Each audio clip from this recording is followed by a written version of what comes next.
Como neve somos nascidos de pais bondosos que amam a Deus, e desde a infância nos ensinaram a seguir os caminhos teus.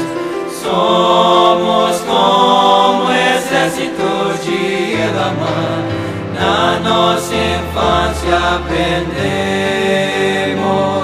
devemos ser fiéis missionários que ao mundo a verdade levar.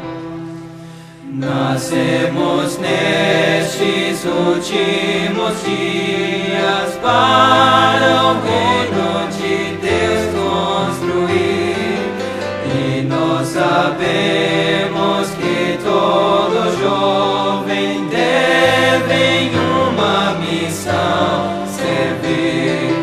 Somos como exército de Elamã, na nossa infância aprendemos,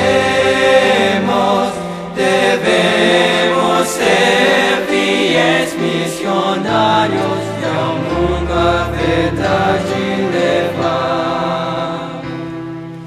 Para vencermos tal desafio, muito vamos nos esforçar, com muito estudo e oração.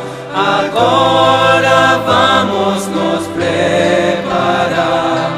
Somos como exército de Elamã, na nossa infância aprendemos, devemos ser fiéis missionários que ao mundo a verdade levar, e ao mundo a verdade levar.